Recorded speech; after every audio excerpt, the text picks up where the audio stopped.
Naquela noite, minha própria filha me proibiu de entrar na cozinha gourmet da casa nova e me mandou comer num quartinho abafado nos fundos. Na manhã seguinte, quando a fiscal da obra tocou a campainha, eu ainda tinha o gosto amargo daquela humilhação na boca. Mas o que ela encontrou nas plantas derrubou mais do que paredes. Fico muito feliz em ter você aqui. Acompanhe minha história até o final e comente de que cidade está me vendo. Assim posso ver até onde a minha história chegou.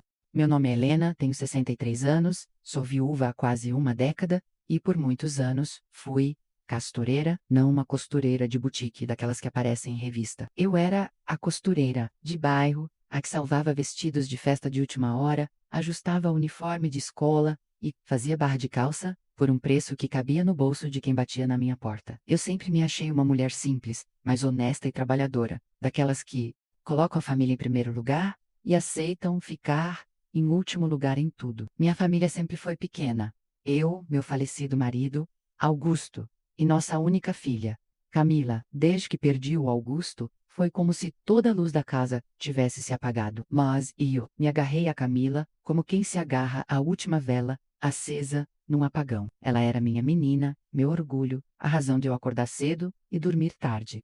Eu costurava a madrugada adentro para pagar a faculdade dela, para que ela não precisasse passar as mesmas dificuldades que eu passei. Anos se passaram, Camila se formou, cresceu na carreira, ganhou um bom salário, se casou com o Rodrigo, um engenheiro todo cheio de si, sempre falando de projetos, empreendimentos e investimentos. Quando os dois me disseram que estavam construindo a casa dos sonhos, e eu senti como se, de alguma forma, aquele sonho também fosse um pouco meu. Afinal, fui eu quem vendeu o pequeno apartamento onde morei com o Augusto por anos, para ajudá-los a dar a entrada no terreno. Eu dizia, rindo, que um cômodo daquela casa seria meu por direito moral, nem que fosse um banheirinho. A verdade é que tudo o que eu queria era pertencer. Pertencer àquele novo capítulo da vida da minha filha, ser a avó presente para o pequeno, Theo, meu netinho de 5 anos, ser a sogra que ajuda, que faz um almoço de domingo, que prepara bolo de chocolate e brigadeiro para as visitas. Eu não sonhava com luxo. Sonhava com cheiro de comida saindo da cozinha, voz de criança correndo pela casa, risada em volta da mesa. Mas, desde o início da obra, alguma coisa me incomodava. Camila parecia sempre apressada comigo. Depois eu te conto, mãe. Não se preocupa com isso, mãe. É coisa técnica, você não vai entender, mãe. Eu tentei achar que era só a correria, o estresse da obra, mas no fundo, algo em mim se encolhia cada vez que ela dizia: você não vai entender. Quando a casa ficou pronta, foi quase como assistir a um sonho ganhando paredes, janelas enormes e uma tal de cozinha gourmet que eles falavam tanto. Era o orgulho do Rodrigo. Ilha central, bancada de pedra, forno embutido, tudo brilhando, como se tivesse acabado de sair de uma revista.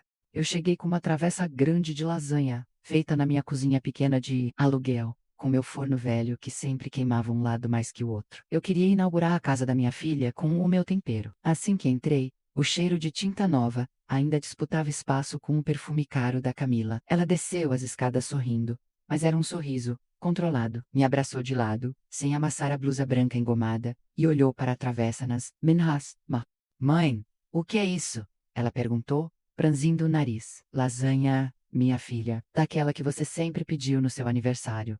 Pensei em... Ela me cortou com um suspiro impaciente. Mãe, aqui a gente vai ter um padrão, tá? A cozinha é gourmet, é tudo planejado. Tem chefe que vem cozinhar de vez em quando, delivery, essas coisas. Não dá pra ficar trazendo essas travessas. Ela fez um gesto vago, como se minhas mãos e minha comida fossem uma bagunça inconveniente. Senti meu rosto queimar. Olhei ao redor, procurando alguma compreensão no olhar de Rodrigo, mas ele só deu um sorriso sem graça. A gente separou um espaço para você, Helena, menos ele disse, ajeitando o relógio no pulso. Lá no fundo tem um quartinho ótimo com uma mesinha. Você pode comer lá, fica mais à vontade. Aqui na cozinha, é melhor manter tudo organizado, sabe? Um espaço para mim, era assim que eles chamavam o quartinho pequeno, no fundo, perto da lavanderia, que ficava atrás da porta de serviço. Eu tinha visto rapidamente no dia da mudança, uma cama de solteiro, um armário antigo, uma janela pequena. Eu tinha fingido achar bonito. Que bom que pensaram em mim, eu disse. Naquela noite, porém, a frase ganhou outro gosto. Mas eu só queria esquentar lasanha, minha filha, menos murmurei, ainda segurando a travessa pesada. O Theo adora. Camila olhou para o relógio, impaciente. Mãe, Por favor. A babá tá organizando o jantar do Theo, tem nutricionista acompanhando. É tudo certinho. Essas coisas pesadas não são boas para ele. Agora, leva a lasanha lá pro fundo, cama tranquila. Se sobrar, a gente vê depois. O lá pro fundo doeu mais do que qualquer palavra. Eu senti as lágrimas querendo brotar, mas engoli seco. Uma mãe aprende, com o tempo, a chorar para dentro, para não atrapalhar a vida dos filhos. Caminhei pelo corredor estreito até o quartinho, passando por trás da área de serviço. Enquanto atravessava, escutei a risada de algumas pessoas na sala, convidados que eu nem conhecia direito, brindando com taças brilhantes. O som dos talheres delicados, batendo nos pratos, soava como um lembrete e o Nau fez parte daquela mesa. No quartinho, coloquei a travessa em cima da mesinha, forrei com um pano de prato antigo, que eu mesma tinha bordado anos atrás.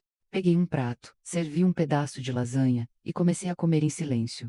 O teto parecia mais baixo, o ar mais pesado. De vez em quando eu ouvia a voz da Camila, mais animada, na sala. Gente, vocês precisam ver a cozinha gourmet. Ficou igual de revista Orra essa. Ilha S. Projeto de iluminação. Eu fechei os olhos e respirei fundo, tentando me convencer de que aquilo era exagero da minha cabeca. Eles só estão empolgados com a casa nova, Helena. Não leva pro coração. Mas o coração não obedece a explicações lógicas. Lá pelas 10 da noite, Theo correu até o quartinho. Entrou sem bater com o meu cabelo, bagunçado e o pijama de dinossauro. Vovó, ele pulou no meu colo, e o mundo pareceu voltar a ter cor por um instante. Que cheiro bom. É a lasanha da vovó, meu amor. Eu sorri, beijando a testa suada dele. Você quer um pedacinho? Antes que ele respondesse, Camila apareceu na porta, ofegante. Theo, quantas vezes eu já falei para não ficar entrando aqui? Ela pegou o menino pela mão, como se estivesse tirando-o de um lugar perigoso. Aqui é apertado, tem coisa quente, você pode se machucar. Ele olhou para mim, com os olhos cheios de dúvida. Mas eu só queria comer com a vovó. Depois, filho. Depois, Camila respondeu, sem sequer olhar para mim. Vamos lá para sala. O jantar já vai sair. A porta se fechou devagar, e o silêncio caiu sobre mim como uma cortina pesada. Naquele momento, eu senti, pela primeira vez, que estavam me empurrando para os bastidores da própria família. Eu, que costurei cada pedaço daquele sonho com os meus sacrifícios, agora era tratada como um erro de decoração escondido nos fundos. Naquela noite, quase não dormi. Fiquei sentada na beira da cama estreita, com o prato ainda pela metade, ouvindo a casa respirar, risos, música baixa, passos indo e vindo. Quando finalmente deitei, fechei os olhos com uma oração confusa nos lábios, pedindo a Deus que me mostrasse se eu estava mesmo exagerando ou se havia algo profundamente Oli. Na manhã seguinte, acordei com o som da campainha insistente. Olhei o relógio, 8 da manhã. Ouvi passos apressados pelo corredor e a voz de Rodrigo, ainda rouca de sono. Deve ser a fiscal da obra de novo. Essa mulher não larga do meu pé.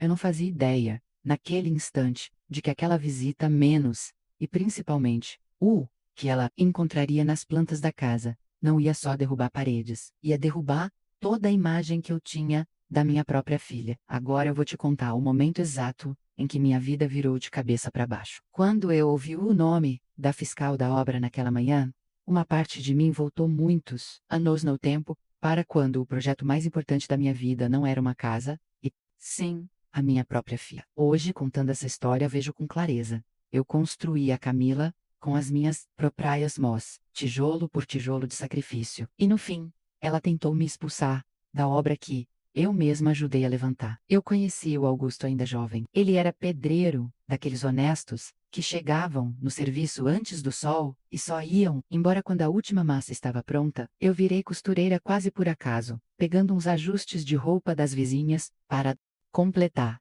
o dinheiro do mercado. A gente não tinha muito, mas tinha uma coisa que hoje em dia parece luxo: parceria. Quando descobri que estava grávida da Camila, eu pensei que o mundo inteiro tinha ganhado cores novas. Lembro do dia em que ganhei, de um cliente da obra, um retalho de tecido florido. Eu usei aquele pedaço para costurar o primeiro vestidinho dela. Eu não tinha berço caro, não tinha quarto de bebê, todo planejado, mas eu tinha mãos, agulha, linha e uma vontade gigantesca de dar o melhor para minha filha. O Augusto fazia bicos em tudo quanto era lugar. Eu, com a barriga grande, ficava sentada na máquina de costura até tarde, a coluna doendo, o pé latejando no pedal. Cada barra de calça que eu fazia, cada vestido de madrinha que eu ajustava, eu pensava, é pra faculdade da Camila, é pro futuro dela. Eu falava isso em voz alta às vezes, como se Deus estivesse tomando nota. A infância dela foi simples, mas cheia de cuidado. Eu era aquela mãe que ia em todas as reuniões da escola, mesmo se tivesse que atravessar o bairro a pé, porque o dinheiro da condução tinha acabado. Quando ela teve bronquite, fiquei noites em claro, sentada na beira da cama, com uma bacia de água quente e vapor, cantando baixinho para ela se acalmar. Respira, minha menina. A mamãe está aqui. O Augusto sempre dizia. Helena, nossa herança para ela vai ser estudo, a casa, o carro. Isso tudo a gente vê. Depois, quero ver essa menina com um diploma na mão. Quando ele morreu, num acidente de trabalho, o mundo pareceu ruir de uma vez só. Foi um desabamento sem aviso. Eu me lembro do dia do velório como se fosse agora. Camila com 15 anos, sentada num banco duro, os olhos secos de tanto chorar, olhando para o nada. Ali, eu fiz um juramento silencioso sobre o caixão do Augusto. Eu dou conta sozinha. Nem que eu tenha que costurar até o último dia da minha vida, eu vou colocar essa menina na faculdade. E eu comprei, mesmo sem saber. Como teve mês em que eu vendi minhas poucas joias, uma aliança, um par de brincos que ganhei no meu noivado, para pagar o cursinho PR Vestibular dela. Teve vez em que a geladeira parecia ecoar, de tão vazia, mas o boleto da faculdade particular estava pago em dia, porque a nota dela não tinha sido suficiente para a bolsa. Integral. Camila pedia desculpa às vezes, com culpa nos olhos. Mãe, eu posso trancar um semestre, trabalhar, te ajudar? E eu respondia, sem deixar a voz tremer. De jeito nenhum, Camila. Seu trabalho agora é estudar. Deixa que o resto eu dou um jeito. Eu me lembro de um inverno especialmente difícil. Chovia dentro do nosso apartamento alugado, as paredes emboloradas e a conta de luz atrasada. Enquanto o vento assobiava pelo vitral mal vedado, eu costurava um vestido de festa, com os dedos rachados de frio. Camila estudava na mesa da cozinha, cheia de livros abertos, anotações, marca-texto. Eu olhava para ela e pensava, esse é o meu investimento. É aqui que está o meu dinheiro. Quando ela passou no estágio remunerado e depois foi efetivada, eu senti que, enfim, uma parte do peso tinha saído das minhas costas. Ela começou a ganhar mais do que eu já tinha visto num olerite na vida. Eu me orgulhava tanto. Enquanto as outras mães mostravam foto de neto, carro, eu mostrava o crachá dela, toda boba. Minha filha trabalha numa empresa grande, sabe? Tem plano de carreira, tem benefício. Eu dizia no salão da igreja, tomando café em copo de plástico. Com o tempo, a Camila foi mudando. Nada de estranho no começo. É normal, eu dizia para mim mesma. Ela começou a frequentar lugares mais sofisticados, a se vestir diferente, a falar de viagens, de reuniões em inglês. Eu achava bonito. Mas junto com isso veio um certo constrangimento. Uma vez, eu fui buscá-la na frente do trabalho, num dia de chuva forte. O ônibus tinha quebrado, e eu dei um jeito de pegar 2 lotados só para levar um guarda-chuva grande e um casaco. Quando ela saiu, estava com alguns colegas. Eu acenei, feliz. Camila, ela fingiu não ter me visto por alguns segundos, como se estivesse decidindo se vinha, ou não. Quando se aproximou, deu um sorriso rápido. Oi, Mi, você veio mesmo?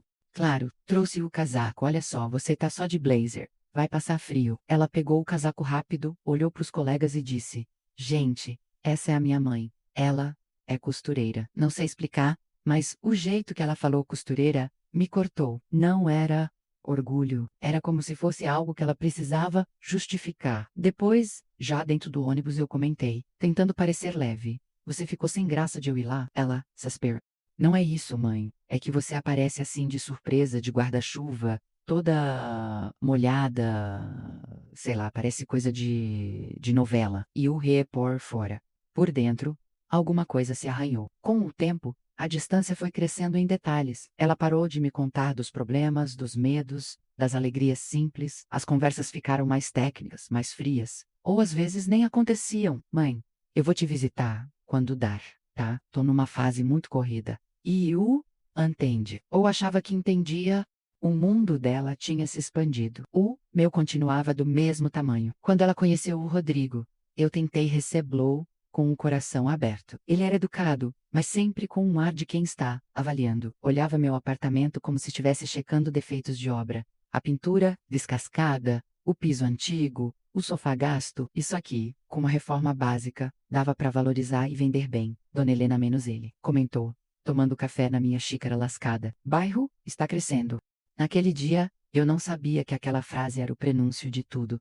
Na época, soou como oportunidade. Eu pensei em futuro, em conforto para a velhice, em ajudar a filha a dar um passo maior. Aos poucos, eles começaram a falar de investimento, melhor aproveitamento do patrimônio, reorganização financeira da família, patrimônio, família. Palavras bonitas. Mas, hoje eu vejo, estavam preparando o terreno para algo que eu nunca imaginei. Mãe, se você vender o apartamento, dá pra gente dar uma entrada boa num terreno. Ah, gente constrói uma casa com um quarto só pra você, tudo direitinho planejado, diz Camila um dia, com os olhos brilhando. Eu senti orgulho de ser incluída no plano. Um quarto só pra você. Naquele momento, suou como emor. Hoje, eu sei que era outra coisa. Eu aceitei vender, assinei papéis que eu nem entendia direito, confiando na minha própria filha. Vi o apartamento onde construí minha vida com o Augusto ser esvaziado peica por peica. Enquanto encaixotava as coisas, eu dizia, em voz alta, é para um futuro melhor, é para ficar perto da minha menina. Na casa nova, porém, logo nos primeiros dias percebe que o quarto, só para mim ficava nos fundos, perto da área de serviço, longe da cozinha gourmet, longe das áreas que apareciam para as visitas. Eu ignorei o incômodo. Meu coração dizia para eu ficar alerta, mas a minha necessidade de ser amada dizia, agradece e fica quieta. Eu achava que todo aquele esforço, todos os sacrifícios, todo o patrimônio que eu tinha, colocado nas mãos deles, seriam como um abraço no meu futuro. Eu não sabia que, na verdade, estavam usando tudo isso para me colocar num cantinho da casa. E pior, num cantinho da própria história. Eu não sabia que todo aquele esforço seria usado contra mim. Agora eu vou te mostrar o primeiro sinal claro de que algo estava muito errado. A campainha ainda ecoava na minha cabeça quando eu saí do quartinho dos fundos, ajeitando a blusa velha e prendendo o cabelo com um elástico que eu guardava no pulso. O cheiro de café que eu estava passando se espalhava pelo corredor estreito, misturado com o perfume caro da casa nova. Do hall, eu ouvi a voz da Camila, educada, mas tensa. Bom dia, pois não? Uma mulher respondeu, com tom firme e profissional. Bom dia, sou a Márcia, fiscal da obra. Preciso conferir alguns detalhes das plantas e da exequal fiscal da obra. Eu não entendia muito bem esses termos, mas sabia que quando o fiscal aparecia, normalmente, era problema. Limpei as mãos num pano de prato e fui andando devagar até a sala, curiosa e um pouco preocupada. Quando virei a esquina, vi a tal da Márcia, cabelo preso num coque rápido, uma prancheta na mão, óculos pendurados na ponta do nariz. Ela olhava em volta com atenção, examinando o pederato às janelas, como se enxergasse além do que eu via. Rodrigo desceu as escadas, ainda abotoando a camisa social, o rosto meio amassado de sono. Márcia, hoje de novo? Ele forçou um sorriso. Achei que já estivesse tudo certo. Ela nem se abalou. Recebemos uma denúncia de que a obra não seguiu exatamente as plantas aprovadas. Preciso conferir alguns pontos. Vai ser rápido. Tenência. A palavra ficou pendurada no ar. Eu, que não entendia de lei, entendi de instinto. Alguém tinha feito algo errado. Posso preparar um café para a senhora? Perguntei, dando um passo à frente. Já tá. Pois, pronto. Antes que a fiscal respondesse, Rodrigo virou para mim, o sorriso morrendo no rosto. Mãe, não precisa, tá? Deixa que a gente resolve isso aqui. Vai lá pro seu quarto. Descansa um pouco. Vai lá pro seu quarto. Como se eu fosse uma criança atrapalhando conversa de adulto. A fiscal me olhou com curiosidade. A senhora é? Eu sou a Helena, mãe da Camila Menos. Respondi, erguendo um pouco o queixo. Ajudei na compra do terreno, vendi meu APA. Rodrigo me cortou, a voz mais alta do que o necessário. Minha sogra está morando aqui temporariamente, Márcia. Ela se confunde um pouco com essas coisas de documento, não liga. Engole seco. Se confunde. Eu sabia ler, sabia assinar meu nome, sabia contar dinheiro e sabia muito bem o que era vender um apartamento para ajudar a filha. Mas, ali na frente daquela estranha, eu fui rebaixada a alguém que não liga. Fica tranquila, dona Helena menos a fiscal, disse, com uma ponta de gentileza. Só vou dar uma olhada nas plantas e na casa. Faz parte. Ela abriu a prancheta, puxou umas folhas plastificadas. Rodrigo ficou ao lado, apontando, falando termos técnicos, tentando guiar o olhar dela. Camila, atrás, forçava um sorriso nervoso, o pé balançando inquieto. Aqui ó, a área gourmet ficou exatamente como a gente combinou, Rodrigo dizia, levando a fiscal até a cozinha. Ilha central, bancada, integração com a sala, tá tudo perfeito. Eu fui atrás meio de longe, com um instinto esquisito. Era como se eu precisasse ver, ouvir, estar ali. Quando eles entraram na cozinha gourmet, eu parei na porta. Ainda lembrava da noite anterior, da travessa de lasanha, do leva pro quartinho dos fandos. Márcia passou os olhos pela ilha, pelas bancadas, pelo revestimento, depois olhou de novo para as plantas na prancheta. Estranho, ela murmurou. Algum problema? Camila perguntou, a voz quase falhando. Aqui, a fiscal apontou para o papel menos no projeto original, consta uma suíte térrea. Pra idoso, com acessibilidade, portas mais largas, banheiro adaptado. Meu coração deu um salto. Suíte, pra idoso, repeti. Num sussurro, como assim? Márcia continuou, folheando as plantas. Era para ser um quarto grande, perto da área social, justamente para facilitar a circulação da pessoa idosa pela casa. Mas, pelo que estou vendo, essa parte foi transformada em extensão da área gourmet e depósito. Ela ergueu os olhos, séria. Onde fica esse quarto hoje? Rodrigo pigarreou visivelmente desconfortável. A gente fez umas adaptações, modernizamos o conceito, a dependência da pessoa idosa foi relocada para um quarto, nos fundos, perto da lavanderia, ficou mais funcional para a rotina da casa. Dependência da pessoa idosa. Era assim que ele me via. Não como mãe, sogra, avó, como uma dependência. A fiscal franziu a testa. Mas isso não está nas plantas aprovadas. E, pelo que estou vendo, a metragem da área gourmet aumentou em cima da área que seria dessa suíte adaptada. Ela virou para mim. A senhora Dona Helena. A senhora é a pessoa idosa para quem essa suíte seria? Por um instante, eu não consegui responder. Senti o chão afastar alguns centímetros dos meus pés. Eu olhei para Camila buscando apoio, explicação, qualquer coisa. Ela desviou o olhar. Mãe, não faz essa cara menos, disse, impaciente. A gente só fez o melhor layout pra casa. Era só um desenho inicial. Não vinha ao caso. Como não vem ao caso? Eu perguntei, sentindo a voz embargar. Eu vendi meu apartamento para ajudar. Você disse que ia ter um quarto só para mim, que eu ia ficar perto. Do Volcas, Rodrigo respirou fundo, como quem tá perdendo a paciência. Dona Helena, ninguém te enganou. A senhora quis ajudar, adiante a grades, mas a casa é nossa. O projeto é nosso. A senhora não entende esses detalhes técnicos. Fica criando coisa na cabeça. Márcia observava tudo em silêncio, anotando algo na prancheta. Eu senti o rosto queimar, como se estivesse sendo exposta, julgada, diminuída, criando coisa na cabeça. Repeti, quase num sussurro. Eu só queria saber por que o quarto para idoso virou cozinha bonita para visita. E eu fui colocada lá atrás, no quartinho. Camila explodiu. Ai, mãe, por favor, você está sendo dramática. Você sempre foi assim. Faz tempestade em copo d'água. O quartinho é confortável, tem tudo o que você precisa. A gente não é obrigado a deixar tudo do jeito que estava no papel, só porque você acha que merece um trono no meio da sala. As palavras me atingiram como tijolos. Trono, dramática, tempestade em copo d'água, silêncio, só se ouvia o barulho distante de um carro passando na rua e o tic-tac discreto de um relógio na parede. A fiscal pigarreou, quebrando a tensão. Eu vou precisar registrar essa divergência entre as plantas aprovadas e a execução. Senhor Rodrigo, vai gerar uma notificação. Ele apertou os lábios. A gente resolve isso com o engenheiro, Márcia. Pode deixar. Ela fez que sim, anotando mais alguma coisa, e se afastou para medir um cômodo ao lado. E o Fico Aioli, plantada na porta da cozinha gourmet, olhando para a ilha brilhante, pros eletrodomésticos caros, pro espaço que, pelos planos originais, era para ser o meu lugar na raça. O meu lugar tinha virado cenário de foto para rede social. Eu tinha sido empurrada pro que sobrava. Camila se aproximou sussurrando entre dentes, sem esconder a irritação. Por que você fez esse show na frente da fiscal, mãe? Vai parecer que a gente te maltrata. Eu ri. Um riso curto, sem alegria. Vai parecer? Ela revirou os olhos. Você não entende o que é privacidade, mãe. A cozinha é um ambiente que a gente pensou para receber, para manter um certo padrão.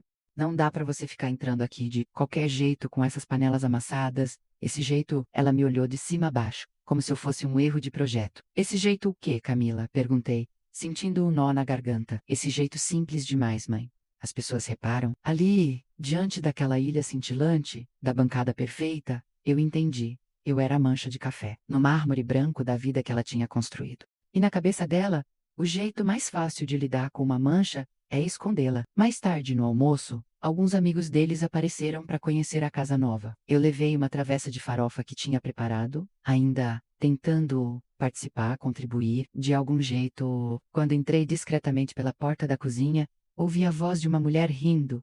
E aquela porta lá no fundo. Rodrigo respondeu, rindo junto.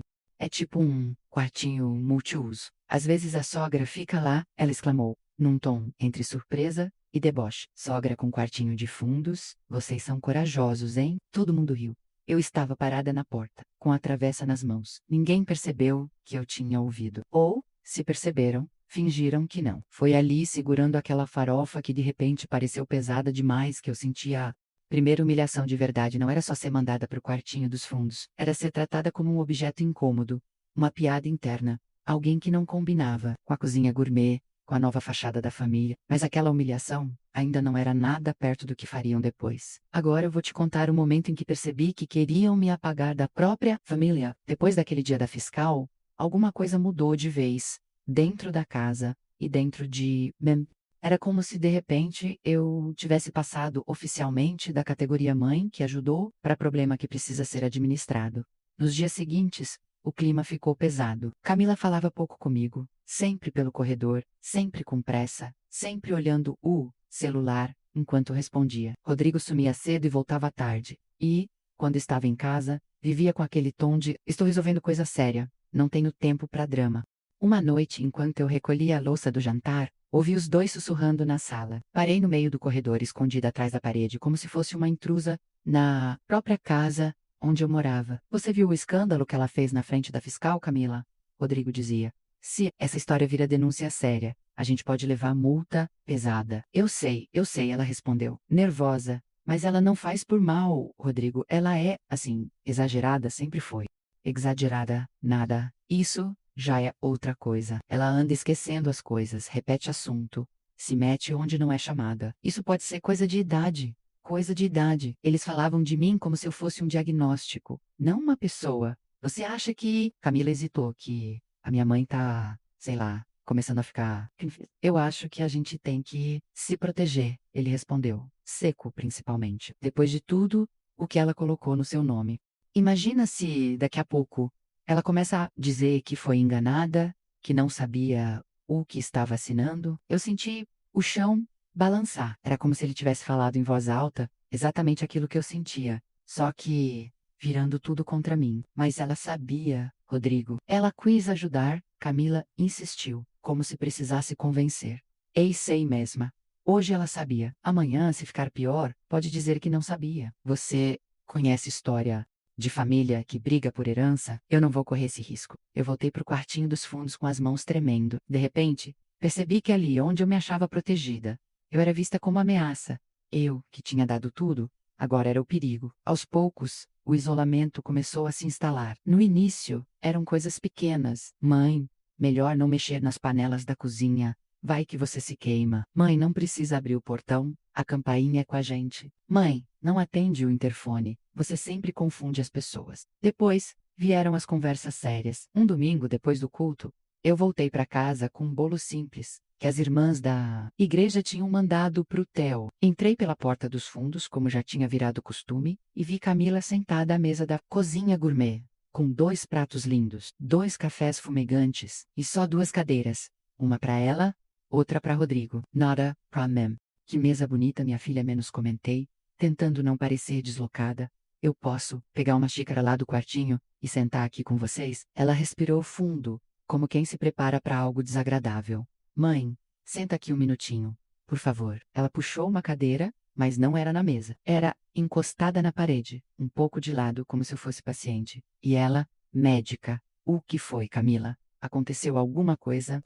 Ela trocou um olhar rápido com Rodrigo, que cruzou os braços e se recostou na bancada. Mãe, eu e o Rodrigo estamos preocupados com você. Ela começou, com uma voz mansa demais, quase ensaiada. Você anda diferente. Diferente como? Esquece as coisas, confunde horários, repete as mesmas histórias para as visitas. Ela enumerou, contando nos dedos. E, ultimamente, tem falado coisas que não aconteceram. Teste, tipo a história da suíte para idoso, da planta. Você aumentou aquilo na frente. Da fiscal. Eu senti A indignação subiu. Aumentei, Camila, tava escrito nas plantas. A mulher perguntou se eu era idosa. Daquela suíte, você que desviou o olhar. Rodrigo entrou na conversa, num tom irritantemente calmo. Dona Helena, ninguém tá dizendo que a senhora fez por mal. É que às vezes a cabeça da gente preenche os buracos com coisa que não é bem assim. Ainda mais na sua idade. Na minha idade. Parecia um veredito. Por isso, Camila continuou, menos a gente marcou uma consulta para você com um geriatra, amigo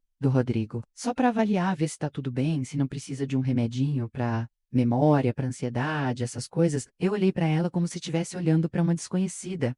Você acha que eu tô louca, Camila? Ninguém falou louca, mãe. Ela respondeu rápido demais. Só queremos cuidar de Volca e you, me. Por dentro, eu gritava. Mas, por fora, eu só assenti, engolindo o choro. Na consulta, o médico mal olhou para mim nos primeiros minutos. Falava mais com Rodrigo, que tinha levado uma pastinha com alguns exames e anotações. Eu me sentia como uma criança levada à diretoria pela professora. Doutor, ela anda muito nervosa, confusa. Acha que a gente engana ela, que tirou o lugar dela na caça, Rodrigo explicava, como se estivesse lendo um relatório. E como a senhora tem se sentido, dona Helena? O médico perguntou, finalmente, voltando a atenção para mim. Eu pensei em dizer a verdade, que me sentia traída, humilhada, jogada para escanteio, mas as palavras não saíram. Eu só consegui dizer, eu sinto que perdi meu lugar, que ajudei e agora não sei. Ele anotou alguma coisa. Fez umas perguntas de datas, nomes, pediu para eu repetir palavras, desenhar um relógio. No final, concluiu, Dona Helena tem alguns sinais leves de ansiedade e talvez uma queixa subjetiva de memória comum na idade dela. Não é nada grave, mas é bom acompanhar um Remedenro. Leve à noite e pode ajudar a dormir melhor. No carro, na volta, o diagnóstico já tinha virado outra coisa na boca do Rodrigo. Viu, Camila? Ele disse, enquanto dirigia. Ele praticamente confirmou que ela não está 100%. A gente precisa assumir as decisões importantes para evitar problema. Eu fechei os olhos cansada. Ele não disse isso. Rodrigo menos, murmurei. Ele só falou de ansiedade. Mãe, Camila cortou. Impaciente. O médico deixou claro que a sua memória não é. Mas ei mesma. Você mesma vive reclamando que esquece as coisas. A gente tá adando. Essa palavra começou a me dar arrepios. Com o passar das semanas, o isolamento aumentou. Começaram a esquecer de me chamar para a mesa principal quando vinha visita. Eu comia antes, no quartinho, ou depois que todo mundo já tinha ido embora. As vizinhas do condomínio, que no início me cumprimentavam com simpatia, passaram a me olhar de um jeito diferente, meio condescendente. Eu ouvi, uma vez, duas delas cochichando na porta do elevador. Dizem que ela é meio complicada, sabe, a sogra, mas é sempre assim. Família que mistura dinheiro com gente de idade dá confusão. Dizem que ela inventa umas histórias. Invento histórias. Aquilo doeu mais do que qualquer exame. Na igreja, algumas irmãs começaram a perguntar: E aí, Helena, como tá lá na casa nova da sua filha? Tá aproveitando, né? Eu sorri amarelo. Tô sim. Deus é bom. Mas eu, que sempre fui observadora de gente, percebia que algumas olhavam por cima do meu ombro como se esperassem ver a Camila se aproximando a qualquer momento. Ela quase não ia mais. Quando aparecia, era só em datas especiais. Sentava na frente, saía rápido, sempre cheia de compromissos. Enquanto isso, eu vi as contas começando a atrasar. As minhas contas. O pouco dinheiro que tinha ficado da venda do apartamento, eu tinha colocado numa conta que Rodrigo administrava melhor. Segundo ele mesmo dizia, deixa comigo, dona Helena, eu faço render, aplico, a senhora não precisa se preocupar com isso. Agora, quando eu perguntava, Rodrigo, quanto ainda tem lá daquela venda? Ele respondia, sem olhar para mim, tá tudo investido, dona Helena. Não é hora boa de mexer. Confia? Confia. Essa palavra começou a soar como ameaça. Comecei a depender deles para tudo. Remédio, mercado, até para o crédito do meu celular. Quando eu sugeria voltar a atender umas clientes de costura em casa mesmo para ter meu dinheirinho, Camila rebatia na hora. Mãe, por favor, não. Isso vai virar bagunça aqui em casa. E você não tem mais idade para ficar se matando de trabalhar. Aproveita, descansa, descansar é diferente de ser mantida calada. Eu percebi a diferença todos os dias. Com o tempo, o gaslighting virou parte da rotina. Se eu lembrava de uma frase dura que Camila tinha dito, ela respondia: Eu nunca falei isso, mãe. Você tá confundindo. Se eu comentava da planta da suíte de idoso, ela dizia: Mãe, isso já foi resolvido.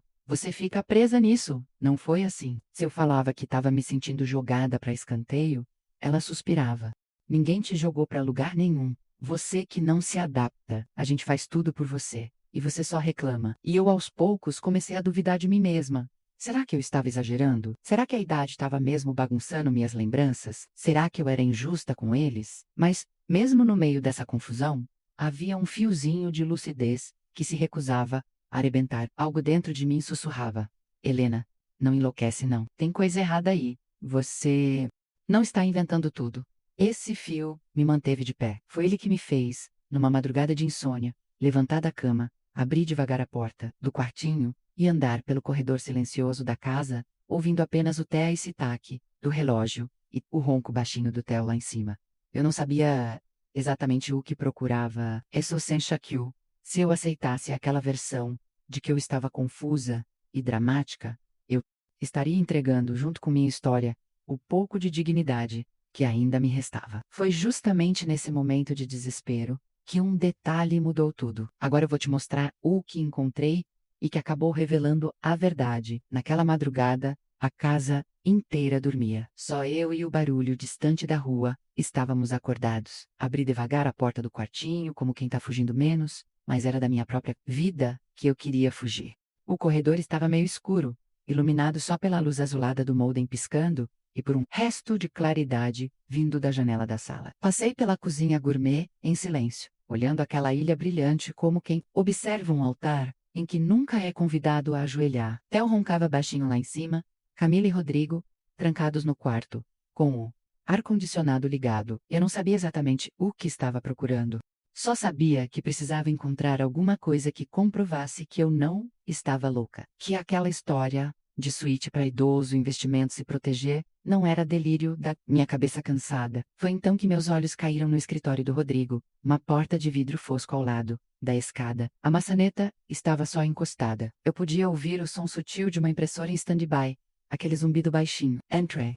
O escritório era organizado demais, quase frio. Prateleiras com pastas etiquetadas, um computador grande, algumas canecas com logo de empresa, diplomas, na parede, luz do tela apegada, cheiro de papel e perfume masculino. Por instinto, fui até a mesa. Embaixo da impressora, meio enterrada entre outras, havia uma pasta plástica amarela, mais gasta nas pontas. O iótulo na lombada dizia, obra casa, planta Sampé, REF, ITURE, a fiscalização. Meu coração acelerou, sentei na cadeira giratória, com cuidado para não arrastar no chão, e abri a pasta com as mostras. As primeiras folhas eram cópias das plantas que a fiscal Márcia tinha mostrado naquele dia. Construção, medidas, selos da prefeitura. E ali, em letras bem claras, vi escrito: Suíte térrea, idoso, acessibilidade, MU, ERAD e a familiar.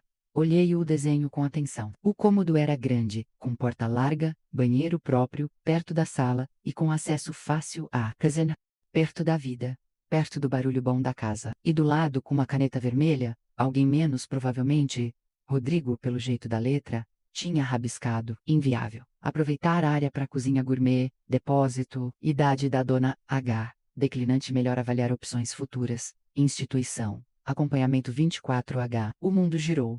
Idade da dona H, declinante. A dona H era eu. Eu passei o dedo lentamente por cima daquela frase, como se o papel pudesse queimar. Não era só uma mudança de projeto. Era plano. Ali, desenhado, estava o momento exato em que o meu lugar na casa tinha sido trocado por uma cozinha bonita para impressionar visita. E mais, a ideia de avaliar opções futuras para mim, instituição. Continuei folheando. Mais adiante encontrei uma cópia da notificação da prefeitura, com o carimbo da Fiscalizaco. Num dos parágrafos, lia-se: considerando que a planta original previa ambiente adaptado à moradia de pessoa idosa, genitora da proprietária, solicita-se esclarecimento sobre a alteração e garantia de que ela mesma não se encontra em situação de vulnerabilidade na nova disposição da residência. Eu prendi a respiração. Situação de vulnerabilidade. Até a prefeitura estava preocupada comigo, menos a minha própria filha. Logo depois dessa notificação, vinha um rascunho de resposta, provavelmente escrito por Rodrigo, com comentários à mão. A genitora reside em quarto independente nos fundos, com acesso a banheiro e estrutura.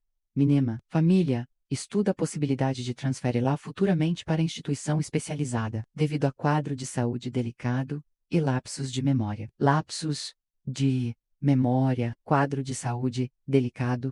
Ele já estava escrevendo o meu futuro como se eu fosse um paciente em fim de linha. Minhas mãos tremiam, mas ao mesmo tempo uma parte de mim começava a ficar estranhamente lúcida. Aquele fiozinho de sanidade que eu vinha segurando ganhou força. Eu não estava inventando nada.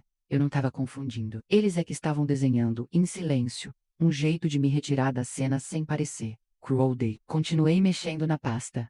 No final encontrei algo que me tirou o ar de vez. Um folder dobrado, de uma casa de repouso. Na capa, fotos de idosos sorrindo, jardim bonito, cadeiras confortáveis e, em caneta, na parte de trás estava escrito: quarto individual, valor X, possibilidade de negociar desconto à vista, usar restante do valor da venda do APDH, resgatar investimento do CDB no nome dela. Eu li e reli aquela frase. Resgatar investimento do CDB no nome dela. O dinheiro da venda do meu apartamento. O pouco que o Augusto e eu tínhamos juntado a vida inteira. Eles planejavam usar aquilo, não para me dar conforto, mas para me tirar dali. Ao lado, preso com um clipe, havia um e-mail impresso, com o assunto: planejamento, venda, futura do imóvel. Era uma conversa entre Rodrigo e alguém da imobiliária. Assim que resolvermos a situação da sogra, a possibilidade de institucionalização, em breve médico já sinalizou, pretendemos colocar a casa à venda, área valorizada, cozinha, gourmet, e acabamentos de alto padrão ajudam a elevar o preço. Dívida do financiamento seria quitada e ainda sobraria boa margem para o próximo investimento. Eu parei a leitura ali, senti as lágrimas subirem com força. Resolvem a situação da sogra. Eu era um problema a ser resolvido. Eles queriam me colocar numa instituição, usando meu próprio dinheiro, e, depois, vender a casa em que eu nunca tive permissão de sentar à mesa direito. Os lapsos de memória,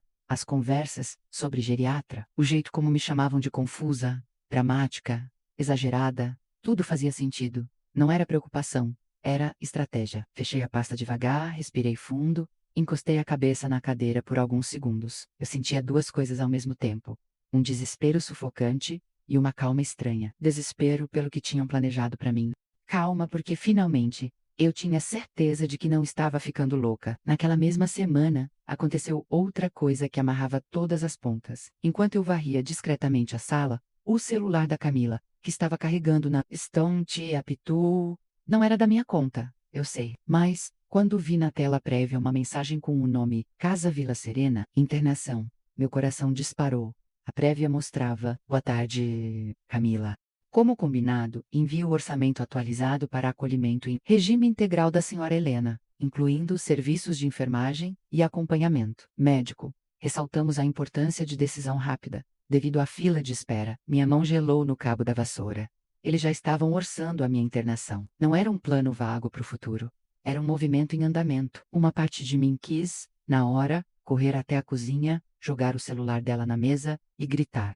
Exigir explicações, apontar o dedo na cara dos dois e dizer tudo o que eu sabia. Mas outra parte menos, aquela que aprendeu com a vida, com o luto, com a costura paciente de cada decisão, sussurrou: não faça isso agora, Helena. Se você estourar, vão usar isso contra você. Vão dizer que você perdeu o controle, que é prova de que precisa mesmo ser internada. Naquela noite, eu sentei na cama do quartinho, a pasta amarela debaixo do colchão, coração batendo no pescoço. Pensei-me tudo no Augusto, na promessa que fiz no velório, na juventude da Camila, no Teu que não tinha culpa de nada. E ali no silêncio, eu tomei uma decisão. Eu não ia mais discutir.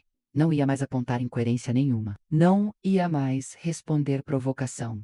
E eu ia ouvir, guardar, anotar mentalmente. Deixar que eles achassem que estavam no controle, enquanto eu por dentro começava a me prepare. No dia seguinte, liguei da igreja, usando o telefone antigo que ainda funcionava no corredor, para um número que estava na notificação da prefeitura, menos o da fiscal Márcia. A voz dela do outro lado soou surpresa quando eu me apresentei. Dona Helena, em que posso ajudar? Eu queria uma cópia daquelas plantas originais, sabe? Onde falava da suíte para idoso. Minha voz tremia, mas eu forcei firmeza. Disseram que eu estou confundindo as coisas. Eu queria ter por escrito. Ela fez um breve silêncio. Posso enviar por e-mail se a senhora tiver. Ou pode vir buscar uma cópia aqui, na secretaria. Não se preocupe, a senhora não tá confundindo, não. Eu me lembro bem do projeto Aqui da Frase dela. A senhora não está confundindo. Não, foi como um abraço. Combinei de passar lá alguns dias depois, dizendo que um sobrinho me levaria. Eu ainda não sabia quem seria esse sobrinho, mas sabia que ia dar um jeito. À noite, fingindo sono cedo, me tranquei no quartinho e tirei a pasta debaixo do colchão. Passei tudo a limpo, num caderninho. Valores, frases, nomes da casa de repouso, número do orçamento, trechos do e-mail da imobiliária. Cada letra que eu escrevia era como um ponto de costura na roupa nova que eu estava preparando. A roupa da verdade. Eu não sabia ainda como, nem com quem, mas sabia que precisaria de ajuda, de alguém que entendesse de papel, de lei, de direito. Alguém que não me olhasse como velha confusa, mas como dona da própria história. Eu precisava ter certeza, e foi aí que busquei ajuda. Agora eu vou te contar quem entrou na história e mudou o jogo ao meu favor. Alguns dias depois daquela madrugada, em que achei a pasta amarela, eu peguei minha bolsa Simples, enfiei o caderninho lá dentro, respirei fundo e saí de casa mais cedo, dizendo que ia na igreja resolver umas coisas. Não menti. Passei lá, acendi uma vela para Augusto e pedi, em pensamento: se eu estiver errada, me faz sossegar. Mas se eu estiver certa, me mostra por onde ir. Quem me deu essa resposta não foi um anjo de asas, mas uma mulher de saia social, crachá pendurado no pescoço e um olhar sério. A fiscal, Márcia. Cheguei à secretaria da prefeitura, com o papel da notificação amassado nas mãos. O lugar cheirava a papel velho e café requentado. Depois de esperar em 2 filas e errar uma porta, finalmente sentei diante dela. A senhora de novo, dona Helena, ela perguntou, surpresa, mas com meio sorriso. Sente aqui. Eu sentei na cadeira dura, ajeitando a saia. Tirei o caderninho da bolsa e a voz saiu trêmula. Disseram que eu tô confundindo as coisas, Márcia, que eu invento, que não foi bem. Assim, a senhora é fiscal, lê planta, entende papel. Eu queria saber se fui eu que enlouqueci ou se mudaram mesmo o que iam fazer com o meu quarto. Ela me olhou de um jeito diferente. Não era pena. Era. Puxou a pasta do processo, abriu as plantas originais e colocou ao lado do meu caderninho. A senhora não está enlouquecendo, não, ela disse, devagar. Aqui está bem claro. Suíte térrea para pessoa idosa, com acessibilidade, e na vistoria eu mesma vi que essa área foi incorporada à cozinha gourmet e à despensa. O alívio que senti foi tão grande que saiu em forma de lágrima. Eu não chorei alto, só deixei escorrer. Eles querem me mandar para uma casa de repouso com o meu próprio dinheiro. Eu sussurrei. Eu li tudo. Mostrei o que tinha copiado no caderno, as anotações do Rodrigo, o orçamento da instituição, o e-mail da imobiliária. Ela leu com calma, o senho franzido. Dona Helena, isso é grave, muito grave. Ela suspirou. A senhora tem alguém da família em quem confie? Algum filho, irmão, sobrinho? E o rifrá era para ser a minha filha. Ela ficou em silêncio por alguns segundos, como quem escolhe as próximas palavras com que dá. A senhora precisa de alguém que entenda de lei ao seu lado. Um advogado ou defensoria. Não dá para encarar isso sozinha. Eu não tenho dinheiro para advogado, minha filha. Respondi, automaticamente. Tem defensor público. E ela hesitou um instante. Depois completou. Meu irmão é advogado de família e sucessões. Eu não posso me envolver como fiscal no processo. Mas posso, como pessoa, te dar o contato dele. O resto é decisão da senhora. Ela escreveu o nome e o telefone num papel. Dr. André Figueiredo, Ordem dos Advogados do Brasil. Eu guardei o papel como quem guarda um remédio caro. Naquele momento, eu não fazia ideia de que esse Dr. André ia mudar o jogo. Na tarde seguinte, liguei de um orelhão, perto da feira. As moedas escorregaram da minha mão suada, mas a ligação completou. Escritório Figueiredo, boa tarde. A secretária tinha voz firme, mas educada. Expliquei, enrolada, que era a indicação da irmã do doutor, a fiscal, que eu precisava falar. Com Mel Sabra um problema de casa e de velhice. Ela marcou um horário para o dia seguinte. Cheguei no escritório com a roupa mais arrumadinha que eu tinha. Era um prédio simples, mas bem cuidado.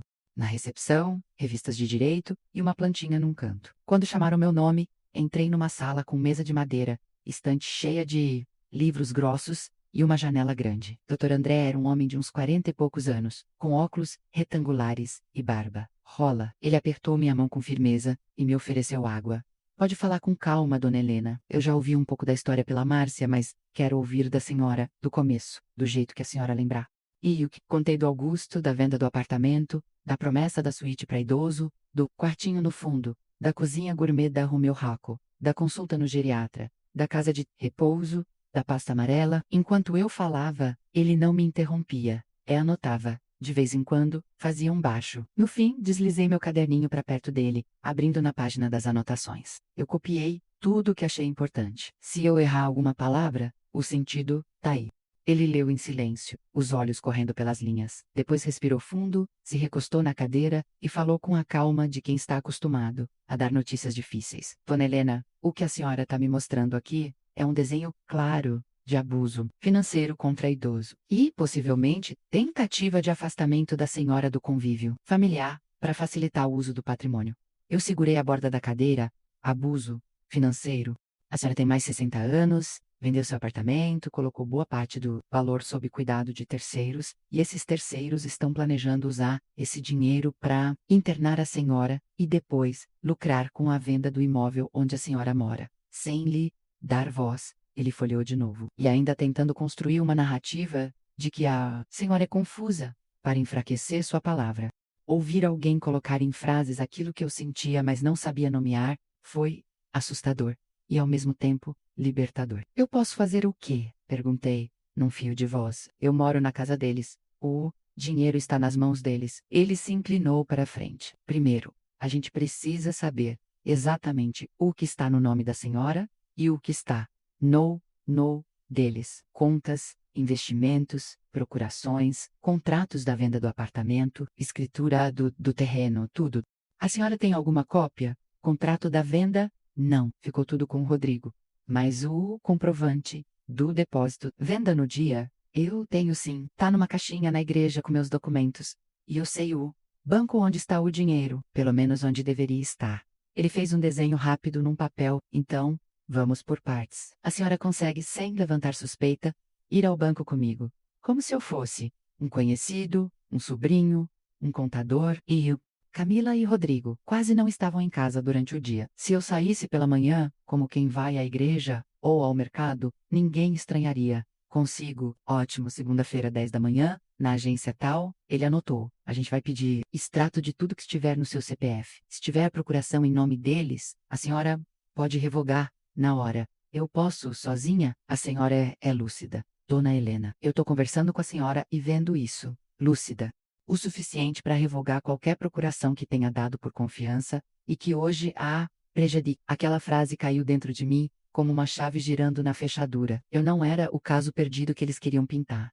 E eu era copas. Na segunda, fui encontrar o Dr. André na calçada do banco. Ele estava sem terno, de camisa simples, para não chamar atenção. Na agência, entreguei meu RG com um pouco de tremor. Pedi, com toda a educação do mundo: moça, eu queria ver tudo que está no meu CPF. Conta, investimento, qualquer coisa. A atendente digitou, olhou a tela, franziu a testa. A senhora tem uma conta conjunta antiga já encerrada e 2 aplicações em CDB. Uma no valor de tanto, outra de tanto. Mas ela hesitou. Tem uma procuração ativa em nome de Rodrigo Almeida. Ele inclusive fez um resgate parcial mês passado. Meu estômago virou. Resgate? De quanto? Perguntei. A voz presa. Ela disse: o valor. Era uma quantia que para eles talvez fosse parte do investimento. Para mim, era anos de barra de calça e noite mal dormida à máquina de costura. Dr. André interveio. Com gentileza firme, a dona Helena deseja revogar imediatamente qualquer procuração em nome de terceiros. Poderia verificar o procedimento? A moça pediu 1 minuto. Chamou o gerente. Assinei papéis. Li 2 vezes cada linha, com a ajuda do advogado. Quando terminei, ele murmurou: pronto. A partir de agora, qualquer movimentação depende da senhora. Saí do banco com a sensação de ter recuperado, junto com o dinheiro, um pedaço de mim. Nos dias seguintes, sob orientação do André, fiz mais coisas silenciosas. Fui ao cartório registrar uma declaração, de próprio punho, dizendo que estava sendo pressionada a aceitar internação contra a vontade e que não autorizava o uso do meu dinheiro para isso. Fiz um testamento simples, destinando o que eu ainda tinha menos, inclusive qualquer valor que voltasse para mim no futuro, em parte para o Theo, em parte para uma obra social da igreja, amarrando de um jeito que não passasse direto pelas mãos da Camila e do Rodrigo. A senhora não está deserdando sua filha, dona Helena, menos ele explicou. Calmo. A senhora está colocando limites. Isso também é amor. Às vezes, voltei para casa com uma pasta simples nas mãos, mas com uma muralha, invisível, levantada ao meu redor. Eles não sabiam de nada. Ainda. Eu passei a observar tudo com outros olhos, a cada frase atravessada, a cada comentário sobre como seria melhor para mim ter alguém cuidando 24 horas, a cada risadinha sobre o quartinho dos fundos, eu só guardava, sabia que lá na frente, cada pedacinho daquela história teria seu lugar. Pouco tempo depois, Camila chegou animada numa noite, batendo palmas na cozinha. Mãe, temos uma novidade. Eu, sentada à mesa do quartinho com meu café preto, levantei os olhos. O que foi, minha filha? Vamos fazer uma comemoração aqui em casa. Menos ela, disse vibrando, aniversário de 6 anos do Theo, e, de quebra, uma confraternização do trabalho do Rodrigo. Caça cheia. Família, colegas, todo mundo. Vai ser perfeito para mostrar a casa, a cozinha, tudo. Ela girou, olhando em volta, já imaginando a festa. Eu vi, nos olhos dela, o brilho do orgulho, da fachada perfeita. Foi ali que uma ideia começou a ganhar forma dentro de mim. Um dia com toda a família reunida, com colegas de trabalho, com gente que ela respeitava, gente que ela não poderia chamar de confusa, na frente de todo mundo, sem ficar mal. No dia seguinte, levei a novidade ao Dr. André. É isso, ele disse, depois de ouvir. Até lá, continuamos registrando tudo.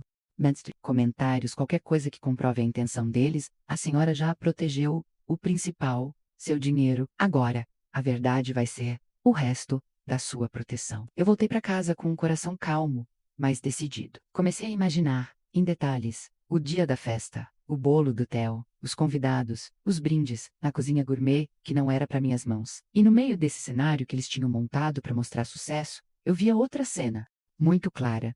Eu, em pé, contando a minha versão da história, calmprovas.com, sem gritos, porque eu sabia.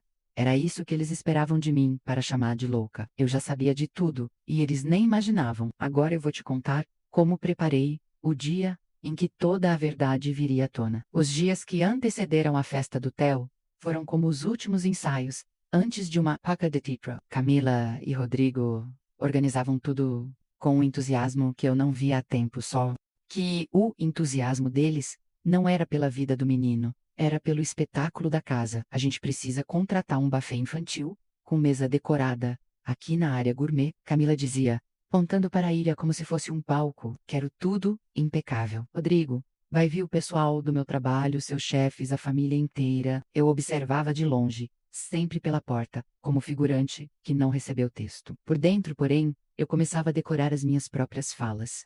Eles escolheram o tema da festa, dinossauros, porque o Theo adorava. Chegaram caixas e mais caixas de enfeites, toppers, copinhos personalizados, balões em tons de verde e laranja. Uma decoradora veio medir o espaço, olhou a cozinha gourmet com brilho nos olhos. Nossa, esse ambiente rende foto, hein? Vai bombar nas redes. Camila sorriu, quase orgulhosa demais. A ideia é essa, quero tudo registrado. Eu, em silêncio, pensava, registra mesmo. Cara de porque no meio dessas fotos vai ficar gravado também o dia em que eu parei de me calar. Na véspera da festa, a casa parecia um formigueiro. O cheiro de bolo assando no forno industrial se misturava com o perfume doce das flores artificiais, o spray de limpeza, o desinfetante que a diarista usava na sala. O barulho de balões sendo enchidos enchia o ar com estouros ocasionais, fazendo Theo dar risada e pular. Volvo, honra, dinossauro gigante.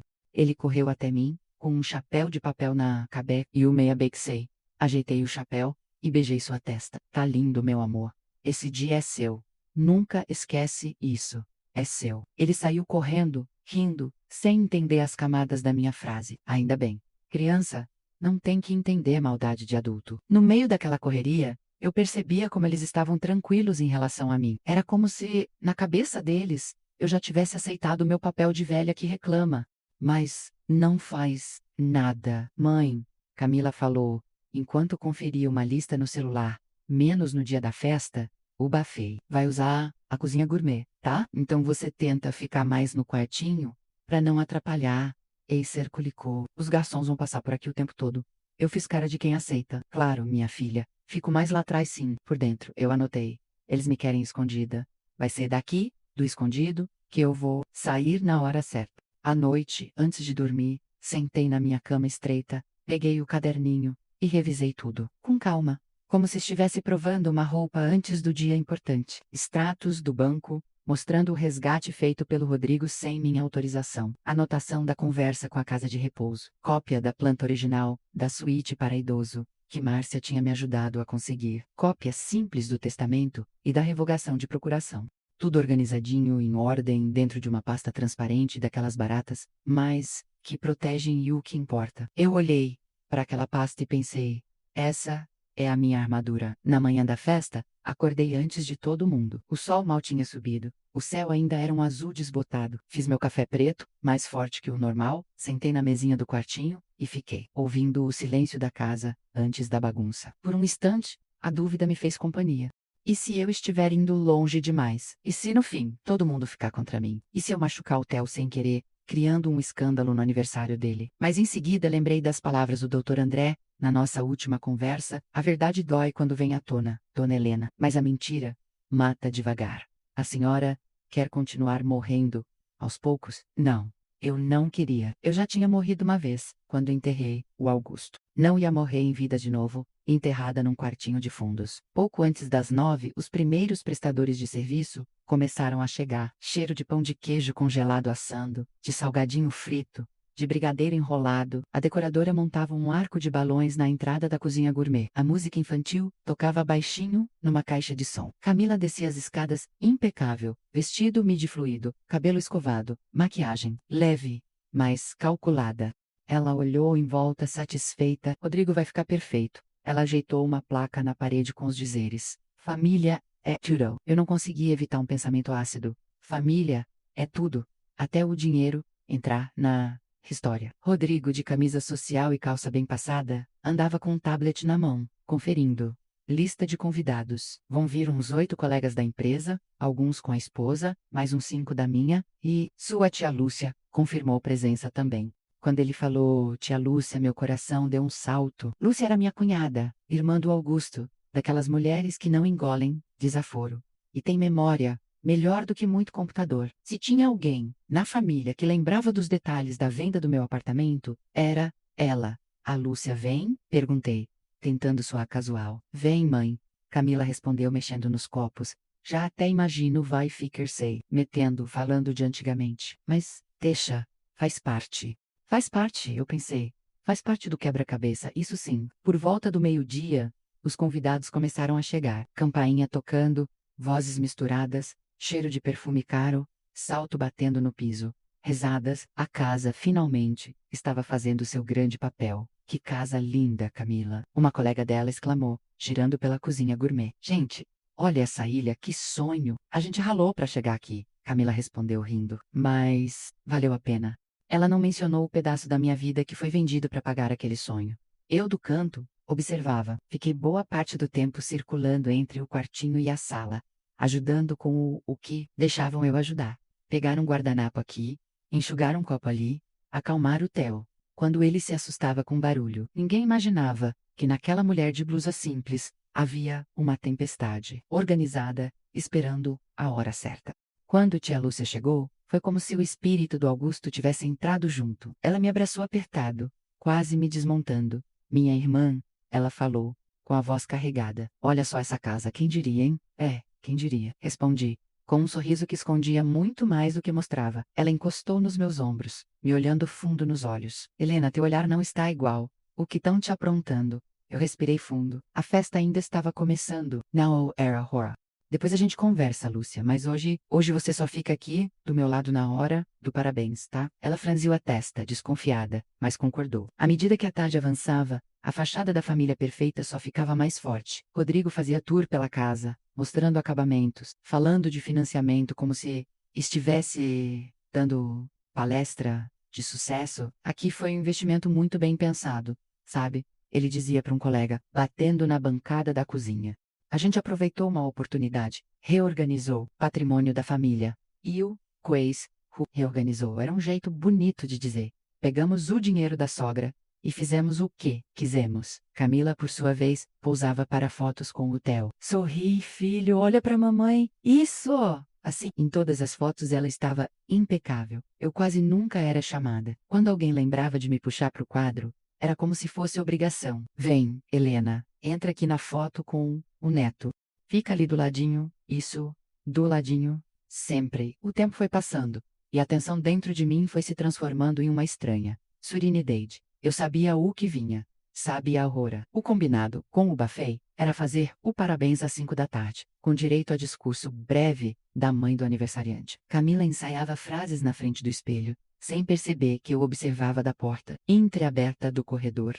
Quero agradecer a todos por estarem aqui, nessa casa que construímos com tanto amor, ela dizia, usando as mãos. Tudo isso é pelo Theo e pela nossa família. Eu repeti a palavra amor por dentro, como quem prova algo azedo. Pouco antes do parabéns, aproveitei um momento em que a cozinha estava vazia para pegar minha pasta transparente no quartinho. Coloquei-a dentro de uma bolsa neutra, sem nada chamativo, e deixei encostada, discretamente perto da mesa do bolo, atrás de uma coluna. Se alguém perguntasse, eu diria que eram remédios ou qualquer coisa assim.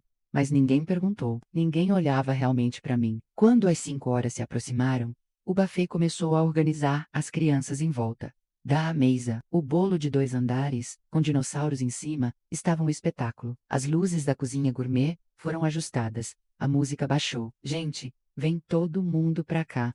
Camila gritou batendo palmas. Vai ter parabéns. As pessoas se aproximaram, rindo, conversando. Os celulares começaram a se erguer, prontos para gravar. Rodrigo ajeitou a gravata, passou a mão no cabelo do Theo. Filho, fica aqui no meio, entre eu e a mamãe. Eu e tia Lúcia ficamos um pouco mais atrás, ao lado, junto com algumas outras pessoas. Meias velas, a cozinha gourmet estava lotada.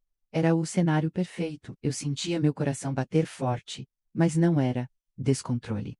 Era como o barulho da máquina de costura acelerando na barra final de um vestido. Importante. Você sabe que se não tremer a mão, vai ficar perfeito. Camila levantou as mãos, pedindo silêncio. Gente, antes de cantar parabéns, eu queria dizer umas palavrinhas. Era a deixa que eu esperava. Eu sabia que depois que ela falasse, todos estariam atentos, emocionados, gravando. Seria o momento certo. Chegou a hora do brinde, do discurso, do anúncio. Agora eu vou te contar o que eu disse na frente de todo mundo. Quando Camila ergueu as mãos pedindo silêncio, a cozinha gourmet ficou só com o som dos talheres sendo largados e dos celulares sendo posicionados para filmar. O clarão da luz branca batia nas paredes, nos rostos, no bolo de dinossauro, e por um instante eu tive a nítida sensação de que aquela não era uma festa, era um tribunal. Gente, ela começou sorrindo. Eu queria agradecer a presença de todos. Essa casa foi construída com muito amor, muito esforço. Eu ouvi a palavra amor, e por dentro, alguma coisa se ajeitou, como quem se posiciona para se levantar. Meu coração batia tão forte que parecia querer sair pela boca, mas minha voz, quando saiu, veio firme. Então deixa eu completar esse agradecimento, Camila. Falei alto, claro, o tipo de voz que uma mãe usa quando chama o filho da rua. Alguns convidados olharam para trás, outros deram um passo para o lado para abrir espaço. Quando me viram, se aproximando da mesa do bolo, Camila travou, ainda com o microfone na mão, um microfone pequeno do próprio buffet, ligadinho, pronto, para a frase de efeito. Mãe? Ela sussurrou, o sorriso congelado. Agora não. Rodrigo tentou rir, desconfortável. Dona Helena, depois a senhora fala, tá? Agora é o momento do Theo. Eu me aproximei da mesa, sentindo o calor das lâmpadas no rosto, o cheiro doce do glacê, o perfume misturado de tanta gente. Peguei o microfone da mão da minha filha com delicadeza, mas sem vacilar, justamente por ser o momento do Theo. Eu falei olhando para o meu neto, é que eu preciso dizer umas coisas, porque é a história da família dele que está em jogo. O burburinho diminuiu. Alguém desligou a música de vez. Só se ouvia o barulho de uma criança choramingando ao fundo e o zumbido do ar-condicionado. Eu prometo que não vou demorar menos, continuei. E que tudo que eu falar aqui, hoje, eu posso provar. Virei para Camila. Ela estava pálida. Os olhos me imploravam em silêncio, mas era tarde demais para recuar. Camila, minha filha. Minha voz amoleceu só por um segundo. Eu te vi nascer. Te vi dar os primeiros passos. Costurei teu uniforme. Paguei teu cursinho vendendo a aliança do meu casamento. Vendi o apartamento onde eu vivi com teu pai, o Augusto, para te ajudar a construir essa casa.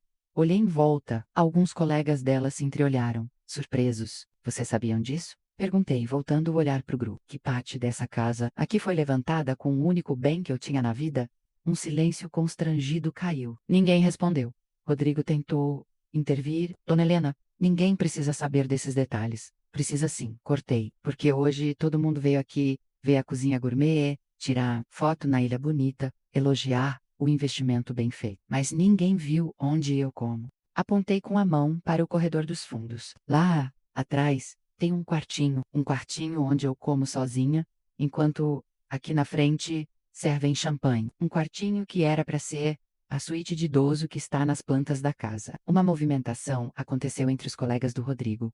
Um deles cochichou. Suíte de idoso? Eu respirei fundo e chamei, em voz alta. Márcia, você está aí? Ela estava, tímida, perto da porta com um presentinho pro Theo na mão. Jen Hassairo, convidada por educação porque ajudou muito na obra. Ela levantou a cabeça, surpresa, quando ouviu o nome. Tô! Dona Helena, você como fiscal pode confirmar para mim e para todo mundo aqui. Nas plantas originais dessa casa estava previsto um quarto grande, com banheiro e acessibilidade, para uma pessoa idosa morar perto da sala, não é? Ela ajeitou a bolsa no ombro, pigarreou e respondeu. Clara, sim, estava, sim. Um murmúrio percorreu o ambiente. E pois esse quarto virou cozinha gourmet, virou bancada bonita para foto, virou cenário e para mim sobrou um quartinho nos fundos, do lado da lavanderia, de onde eu fui proibida de entrar aqui com a minha própria comida. Olhei para o lado e vi tia Lúcia, com as mãos no peito, os olhos arregalados. É isso mesmo, Helena? É só o começo. Lúcia. Inclinei o corpo, peguei minha bolsa encostada na coluna e de dentro tirei a pasta. Transparent. As folhas fizeram aquele barulho seco, de plástico contra plástico. Disseram que eu tô ficando confusa menos? Falei, encarando Rodrigo por um segundo, que eu invento coisa que eu não lembro direito. Então, para não depender da minha memória, fraquinha de velha, eu trouxe papel. Abri a pasta com calma. A cozinha gourmet tinha virado um auditório. Os celulares que antes filmavam o bolo, agora filavam a mim. Aqui, puxei a primeira folha menos. É o extrato do banco, no meu CPF. Nele aparece o resgate de uma parte do dinheiro da venda do meu apartamento, feito sem eu saber, através de uma procuração em nome do Rodrigo. Apontei para ele, sem gritar, sem tremer. Esse dinheiro, que era o que me restava de segurança, foi usado na obra, enquanto diziam para mim que não era hora boa de mexer. O gerente do Rodrigo, que estava entre os convidados, pigarreou, desconfortável. Rodrigo, isso é assunto de família. Menos, ele retrucou, vermelho. Não é lugar para discutir isso. É sim, respondi. Porque todo mundo aqui ouviu, pelo menos uma vez hoje, a frase: família é tudo. Só que família não é só foto em cozinha bonita, não. Família também de quem é o nome que está no boleto, de quem é o dinheiro que está no chão dessa casa. Levantei outra folha. Aqui é o orçamento de uma casa de repouso. Casa Vila Serena menos internação. Na mensagem que eu li na prévia do celular da Camila diz: orçamento atualizado para acolhimento em regime integral da senhora Helena, usando o restante do valor da venda do AP, da H e resgate do investimento, em nome dela. Olhei diretamente para minha filha. Você ia me mandar para um lugar desses, filha? Com o meu próprio dinheiro? Ela abriu a boca, mas nada saiu. Os olhos estavam cheios d'água, mas não caía uma lágrima. Rodrigo tentou tomar a frente. A gente só estava vendo opções, dona Helena. A senhora anda esquecendo as coisas. Ficou agressiva. Agressiva? Eu repeti, com calma. Agressivo é tirar o lugar da mãe do lado da sala e colocá-la no quartinho de fundo. Agressivo é usar o dinheiro dela sem autorização e ainda escrever na planta que a idade da dona H está declinante e que seria melhor avaliar opções futuras de instituição. Mostrei o rabisco na cópia da planta, com a letra dele. Alguém lá no fundo soltou um meu Deus. Tia Lúcia avançou um passo, com a voz embargada, mas firme. Eu estava lá no dia que vocês convenceram a Helena a vender o apartamento. Vocês prometeram que ela ia ter o melhor quarto da casa, que essa casa era o futuro dela. Não falaram nada de casa de repouso, nem de quartinho de empregada. Os olhos de alguns parentes se voltaram para Camila como se pela primeira vez a vissem de outro ângulo. E tem mais menos continuei, sentindo minha voz crescer, não em volume, mas em segurança. Fizeram eu passar por consulta em geriatra, dizendo que era preocupação. Depois usaram cada frase sobre memória e idade para me pintar como confusa, dramática, exagerada. Tudo isso enquanto montavam o dossiê para parecer correto-me e internet. Fiz uma pausa, respirei, olhei pro Theo, menos meu neto, no meio do tudo, abracado em um dinossauro de plástico, com a expressão assustada. Theo, meu amor, chamei, com a voz mais doce que consegui, vem cá um pouquinho, com a vovó. Ele veio, devagar, se agarrou na minha saia. Isso tudo que a vovó tá falando não é culpa sua, tá?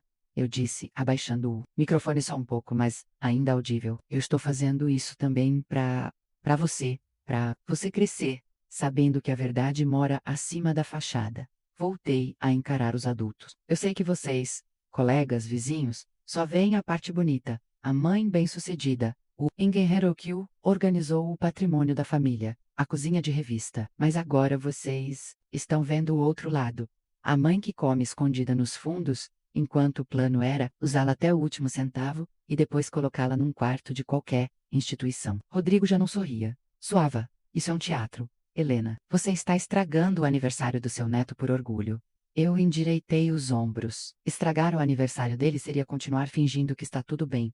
Rodrigo, seria deixá-lo crescer, aprendendo que família é tudo, desde que quem está em volta se cale e aceite. Humilhação. Levantei a última folha. Uma cópia simples, carimbada. Essa aqui é a revogação da procuração que eu havia dado, inocentemente, em seu nome. E esse outro papel é o meu testamento. Um burburinho se levantou. Testamento? Alguém murmurou. Nele, eu deixo registrado que nenhum centavo do meu dinheiro poderá ser usado para me internar contra minha vontade. Deixo também estabelecido que, se tentarem, esse dinheiro vai diretamente para o meu neto e para uma obra social da igreja que ajuda idosos, abandonados por suas famílias. Gente que sabe o que eu tô sentindo hoje. Respirei fundo. Senti um peso antigo desprender das minhas costas. Eu não vou processar vocês hoje. Não aqui, na frente do meu neto. Não vou gritar, não. Vou fazer escândalo. O que eu tinha que fazer na justiça eu já comecei com o meu. Só quis que todos vocês, família, colegas de trabalho, vizinhos, soubessem quem são essas duas pessoas. Quando as câmeras se desligam, olhei para Camila com uma dor que não cabia no peito, mas que ao mesmo tempo vinha, misturada, com um tipo de libertação. Você sempre me disse que aqui é tudo questão de imagem, minha filha. Pois hoje, eu só estou ajustando a imagem, limpando o filtro, mostrando a foto inteira, não só o pedaço bonito da cozinha. Larguei o microfone devagar em cima da bancada da ilha, ao lado de uma travessa de brigadeiros. O silêncio era tão pesado que dava para ouvir a respiração cortada de algumas pessoas e o choro contido de outras. Tia Lúcia veio até mim, passou o braço pelos meus ombros. Vem, Helena, você já falou o que tinha que falar. Olhei mais uma vez para a cozinha gourmet. Agora diferente. Não era mais um sonho distante. Era só um monte de pedra e aço.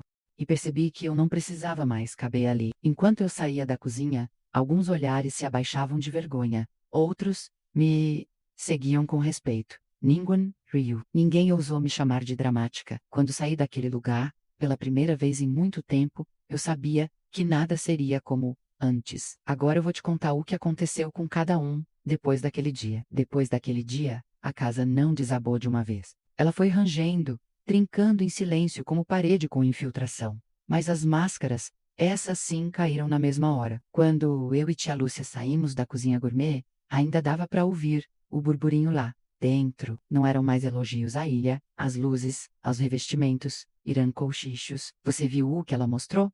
E o extrato do banco. Aquilo é sério. E eu que achava que ele era tão correto. Ficamos sentadas um tempo na sala, num canto, eu respirando fundo, ela me abanando, com um guardanapo. Você foi corajosa. Helena menos Lúcia disse, apertando minha mão. Doeu, mas foi. Surgical EUS, responde. E eu não fiz por vingança. Eu fiz por necessidade. Pouco depois vi Camila passar correndo com um Theo no colo, indo pro quarto. Ela não olhou para mim. Rodrigo veio atrás, o rosto fechado, falando algo baixo, quase entre dentes. Alguns convidados aproveitaram a deixa para ir embora mais cedo. Helena, eu vou indo, tá? Uma vizinha se aproximou, sem jeito se você precisar de qualquer coisa. Ela não terminou a frase, mas eu vi nos olhos dela que, na cabeça dela, o certinho da história não era mais o Rodrigo. No dia seguinte, quem bateu no meu quartinho logo cedo foi a própria Camila. Os olhos inchados, cabelo preso de qualquer jeito, um moletom jogado por cima do pijama. Carol, mãe, a gente precisa conversar. Eu deixei a porta aberta, não por acaso. Queria que a casa ouvisse. Pode falar, Camila. Ela respirou fundo, cruzando os braços. Você humilhou a gente na frente de todo mundo. No aniversário do Theo, transformou a nossa vida num circo. Eu só mostrei o que vocês estavam fazendo com a minha menos. Respondi, calma, a gente só estava pensando no melhor para você. Ela se exaltou. Você anda difícil, reclamando de tudo, falando que foi enganada, que não tem lugar aqui. Olhei bem fundo nos olhos dela. Você leu o que eu mostrei ontem? Ou só ouviu as palavras que te incomodaram? Ela hesitou. E eu continuei. Você viu o orçamento da casa de repouso? Viu a anotação do Rodrigo na planta, dizendo que era melhor me mandar embora e aproveitar a área para cozinha gourmet? Viu o extrato do banco mostrando que mexeram no meu dinheiro sem falar comigo? Camila apertou os lábios, as lágrimas finalmente caindo. O Rodrigo disse que era o jeito certo de organizar as coisas, que você ia ser melhor, cuidada, lá, que... E você, filha? Interrompi, suave, mas firme. Você achou o quê? Você, Camila. Não. O engenheiro, não o investidor da família. Você, a menina que eu segurava no colo quando tinha a crise de bronquite, ela chorou mais forte. Eu achei que seria mais fácil, que aqui é muita responsabilidade, que você ia dar trabalho, que sua saúde podia piorar. E eu tô cansada, mãe. Eu trabalho muito. Theo, a casa, tudo. E onde é que eu fiquei nessa conta? Perguntei. Fiquei na coluna do peso ou na coluna do amor a vida inteira?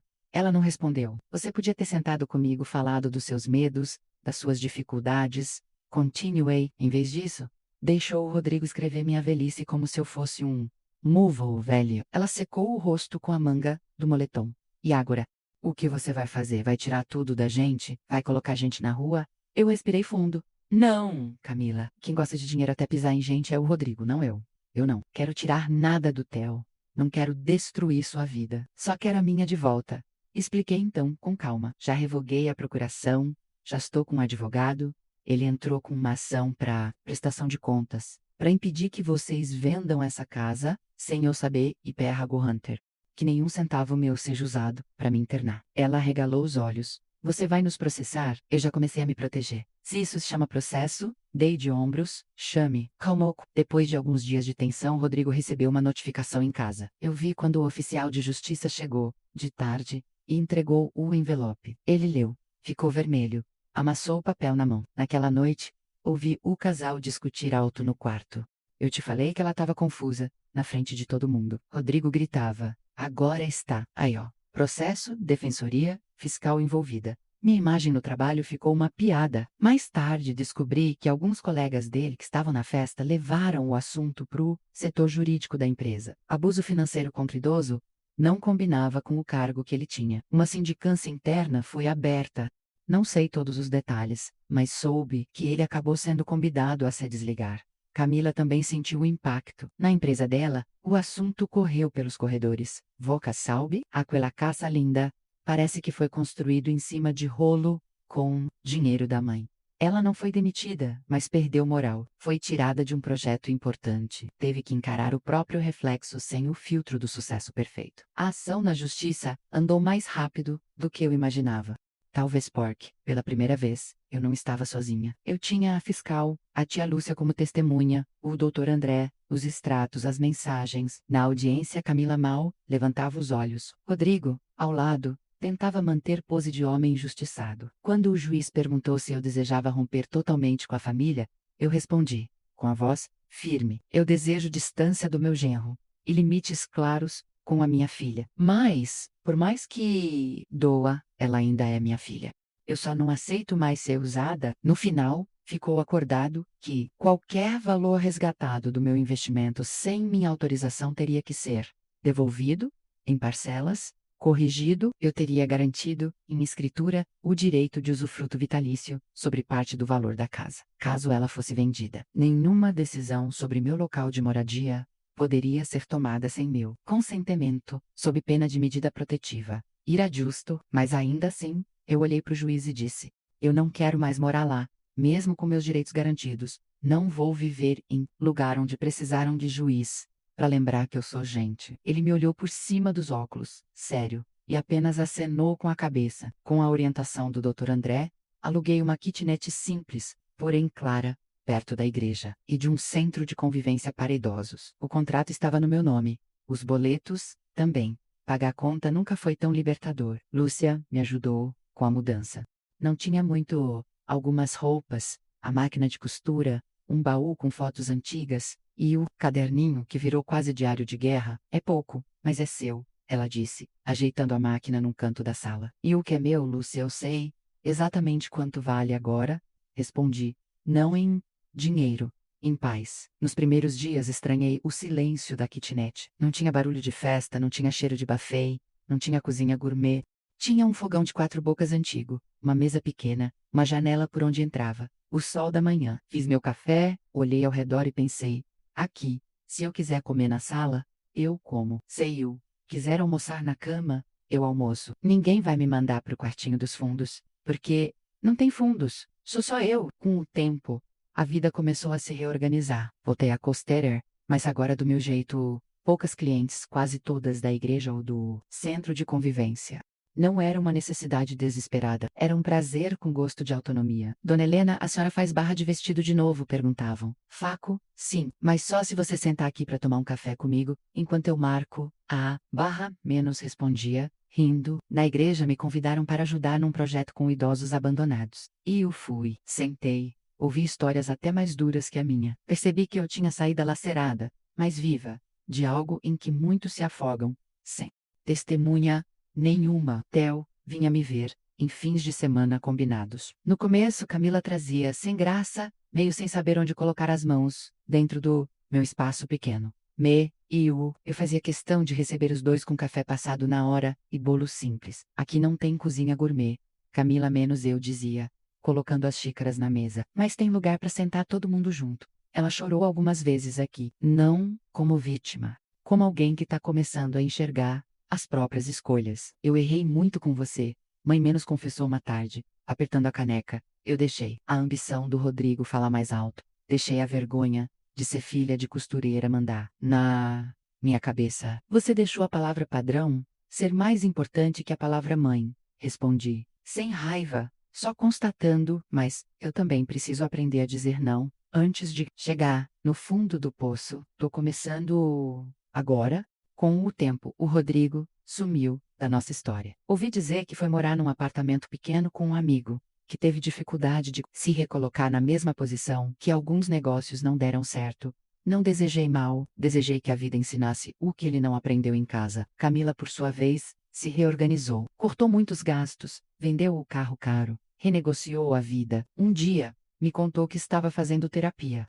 A psicóloga disse que eu vivia a vida inteira, tentando fugir da imagem de pobreza mãe. Ela segurou meu olhar, e no caminho, eu quase virei algo pior, que pobre virei ingrata. E Ué responde, se você tá enxergando isso, já é metade do caminho. Minha reconstrução não foi só financeira, foi, principalmente interna. Aprendi a dizer não, sem me explicar tanto. Aprendi que Deus não me fez tapete para ninguém pisar, nem com sobrenome igual ao meu. E aprendi, principalmente, que eu não preciso de uma cozinha bonita para ser dona da minha mesa. Um dia, voltando do centro de convivência, com minha sacola de feira na mão, eu me vi, refletida num vidro de loja, cabelo preso, andar firme, rosto mais sereno. Não era mais a Helena encolhida, no quartinho dos fundos. Era outra mulher, a mesma por dentro, mas com a coluna mais ereta. Mas o mais importante, não foi o que eles perderam, foi o que eu ganhei. Agora eu vou te contar quem eu me tornei depois de tudo isso. Passaram-se alguns meses desde aquele dia em que eu saí da cozinha gourmet, pela porta da frente, com a cabeça erguida e o coração em cacos. Hoje, quando conto essa história, eu já não sinto o mesmo aperto no peito. Sinto uma mistura de tristeza, mansa, e gratidão por finalmente ter me escolhido. Minha vida agora é simples. Acordo cedo na minha kitnet, onde cabe pouco mas caibo inteira. O sol entra pela janelinha, bate direto na mesa onde fica minha máquina de costura, e meu caderninho de anotações. Faço meu café preto na hora, frito um ovo se me der vontade, como na hora que tiver fome. Ninguém me manda ir comer no quartinho dos fundos, porque aqui não existem fundos, só existe frente. Criei uma rotina que para muita gente talvez pareça pequena. Para mim, é enorme. 2 vezes por semana, eu vou ao centro de convivência de idosos.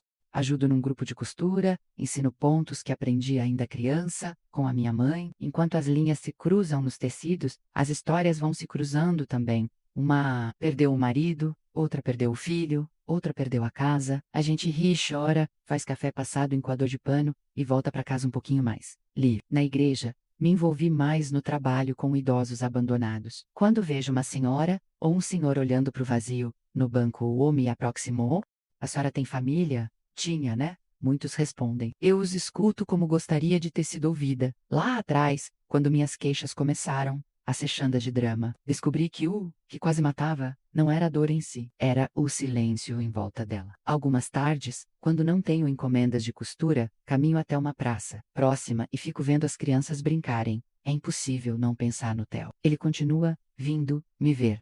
No começo vinha trazido pela Camila num clima estranho, cheio de não fala disso não, fala daquilo. Com o tempo, as visitas ficaram mais naturais. Aqui, ele descobriu que vovó sabe fazer brigadeiro de colher, que vovó deixa comer bolo quente, que vovó deixa desenhar na caixa de papelão que protege a máquina de costura. Nada é gourmet, mas tudo é de verdade. Um dia, ele me perguntou, com a sinceridade desarmada das crianças: Vovó, por que você não mora mais naquela casa grande? Eu respirei fundo, não podia despejar sobre ele o peso que o coração de um adulto mal aguenta. Porque naquela casa não podia ser eu? Respondi, com cuidado. E aqui eu posso. E aqui você é feliz? Ele insistiu, mexendo no meu avental. Olhei ao redor. O fogão velho, a máquina de costura, a samambaia murcha, tentando sobreviver na janela, a Bíblia aberta sobre a mesa. Aqui eu sou livre, meu amor. A felicidade é um caminho. A liberdade é o sapato que a gente calça para caminhar. Ele não entendeu tudo, claro, mas me deu um abraço apertado, daqueles que encaixam a alma no lugar. Camila não virou santa da noite pro dia. Não virou a filha perfeita de comercial de margarina, mas começou a se olhar de um jeito que eu nunca tinha visto. Várias vezes ela veio aqui sozinha, sem Theo. Sentava na cadeira de plástico, puxava ar, tirava o peso da alma. Mãe, eu fico lembrando de você com a sacola de tecido subindo o morro para me deixar, no cursinho, e eu tive vergonha de você na porta da minha empresa. Que tipo de filha? Sente vergonha da mãe que deu tudo? Eu olhava para ela. Via ali a menina de tranças que chorava com crise de bronquite, mulher que tinha me mandado comer no quartinho dos fundos. As duas moravam no mesmo corpo, e, para minha surpresa, eu ainda conseguia amar as duas, mas agora eu amava de um lugar diferente, de pé, não de joelhos. A gente aprende errado. O que é amor, filha menos? Eu disse num desses dias. Ensinam que amar é aceitar tudo calada, é se anular, é se virar do avesso. E quando a gente coloca um limite, dizem que é egoísmo, mas amor sem limite não é amor. É abuso, fantasiado de corinho. Ela enxugou as lágrimas, concordando devagar.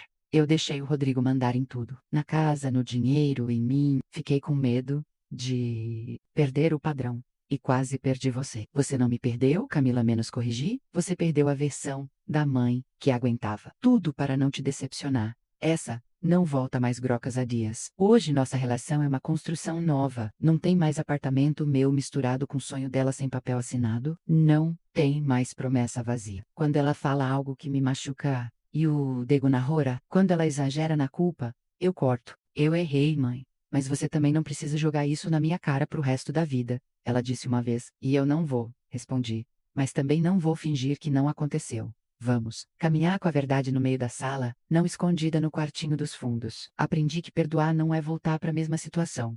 Perdoar é largar o veneno para não morrer envenenada. Reconciliação é outra conversa. E às vezes ela vem com cadeado, documento, chave e prazo. Em relação ao dinheiro, hoje eu sei, detalhadamente, o que entra e o que sai. Tem uma cadernetinha onde anoto tudo. Pensão, costuras, despesas. Não é controle por paranoia. É respeito comigo mesma. Dinheiro na mão sem clareza é faca na mão de criança. Menos me disse o doutor André num atendamento. Uma hora machuca. E eu entendi que por amar demais, eu tinha deixado meu patrimônio na mão de gente que não estava pronta. Não era só culpa deles. Também era falta de limite minha.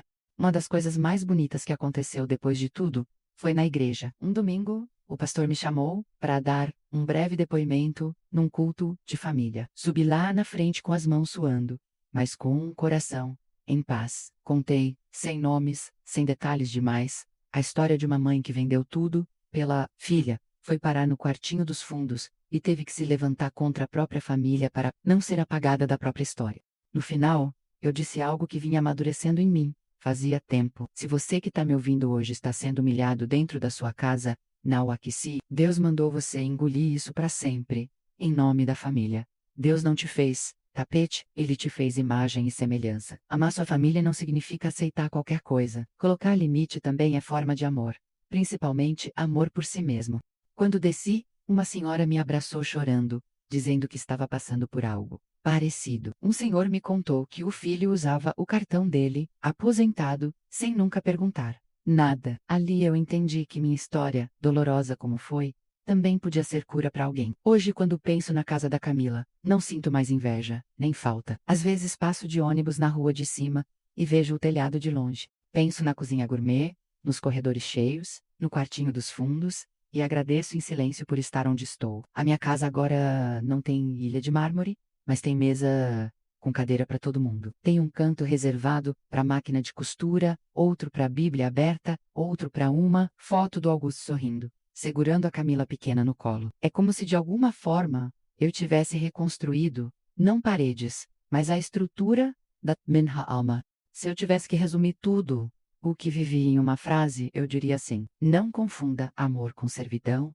nem família com prisão de luxo. Amar é dar, sim, mas também é saber guardar um pouco para si. É saber dizer não, mesmo com o coração tremendo. É entender que herança mais importante que a gente deixa não é casa, nem carro, nem cozinha bonita. É exemplo. Eu espero que o Theo, quando crescer e lembrar da vovó, não pense na mulher que comia no quartinho dos fundos de uma casa grande. Eu espero que ele lembre da mulher que escolheu sair desse quartinho, mesmo com medo, para viver numa casa pequena, mas com a alma em pé. Que ele aprenda que dignidade não se vende em nome de padrão e que sucesso nenhum vale a vergonha de olhar nos olhos de quem te amou primeiro. Olho para trás e vejo a Helena costureira, a Helena viúva, a Helena mãe que dizia sim para tudo, a Helena diminuída no quartinho dos fundos, e agora, a Helena que aprendeu a sentar à própria mesa. Snow todas, mas é essa última que eu escolho ser daqui para frente. E, se você chegou até aqui, talvez também esteja escolhendo alguma coisa na sua vida. Um limite que precisa colocar, uma porta que precisa fechar, uma cadeira que precisa puxar, para você mesma. Não espere alguém te autorizar a existir. Puxa a cadeira, senta, a vida... E essa foi a maior lição da minha vida.